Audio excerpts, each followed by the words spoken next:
Hello, I'm Eszter Kovács, co-founder and CEO of Drone Talks, and I'm here in Lisbon, and this is the Airspace World 2025, and I'm here at the Kongsberg Geospatial booth because they have a lot of innovative solutions regarding drones, AEM technologies.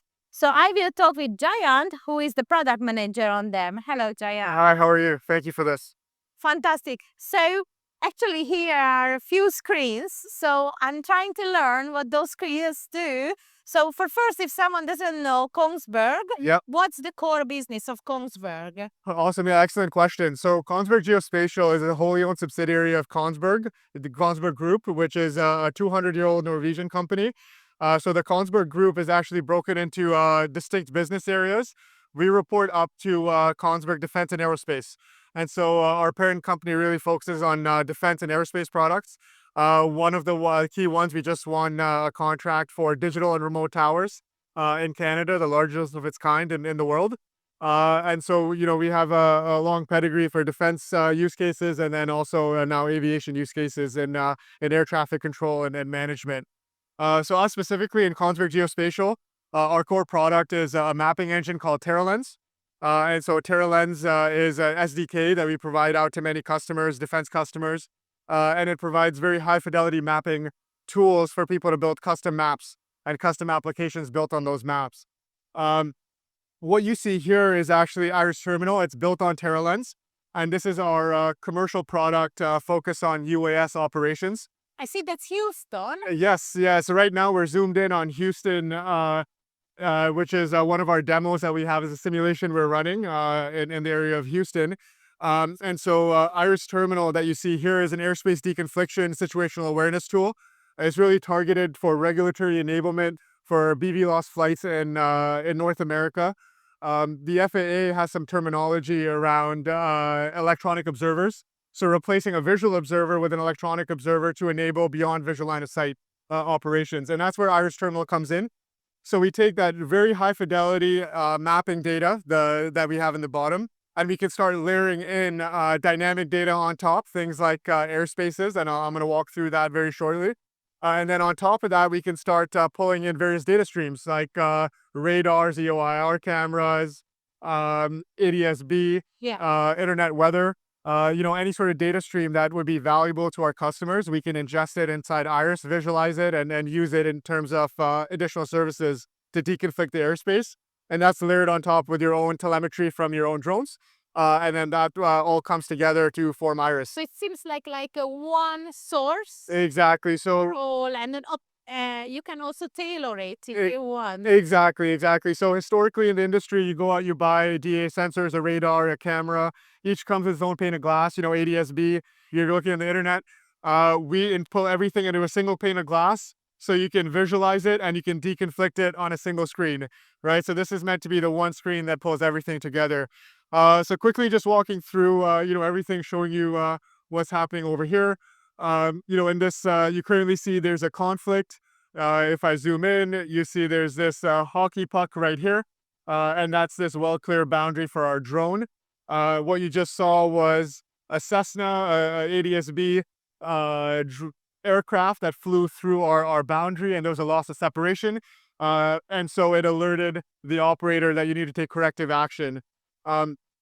In terms of things you can visualize here in Iris Terminal, you see this flight corridor right over here. So your drone is currently simulating an inspection route. So it's doing a railway inspection over here.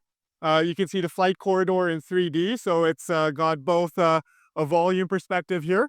You can set custom rules for alerting and conflict based on not only your own drones going out of that airspace, but also third-party traffic going into that, flying into that. Exactly.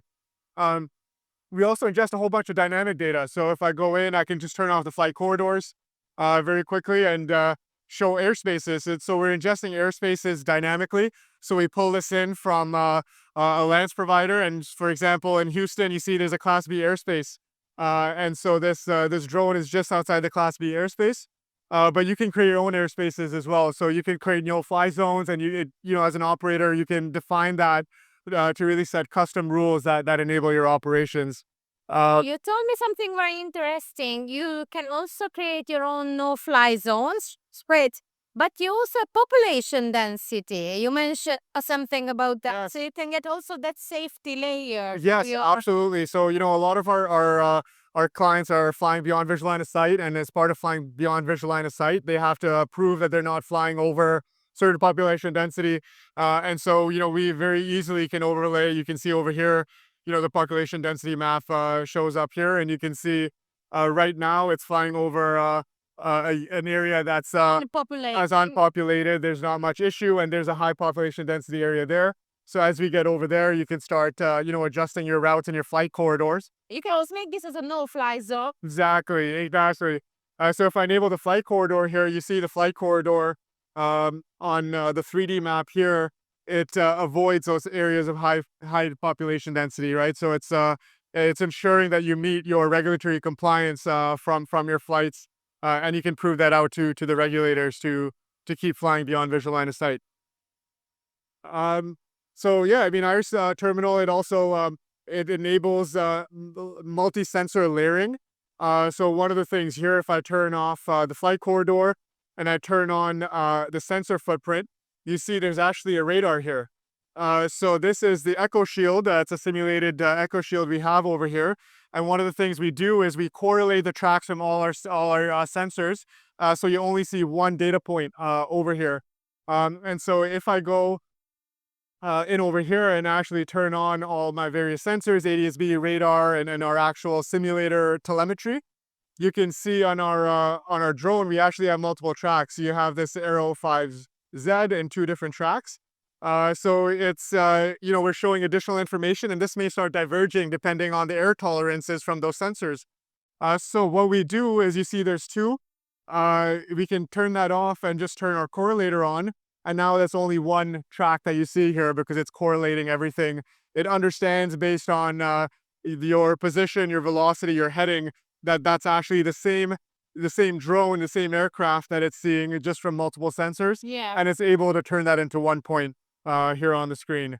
So that provides a lot of value and utility, in terms of layering those multiple sensors and getting a single common operating picture of your airspace to truly deconflict your operations. Yeah, exactly. And there is now yellow and now turn red. That's right. So here you see it, as soon as it breached that well clear boundary, it went from an alert and a warning to an actual conflict. And so the thought process is when it's a warning, you can take corrective action and prevent those conflicts from occurring. And it gives operators all the tools to do that in real time. Fantastic. Yeah. It's amazing. Thank you so much for educating me. Yeah, no, thank you so much, Eszter. Fantastic technology. So please do follow Kongsberg Geospatial if you want to know more. Perfect. Thank you.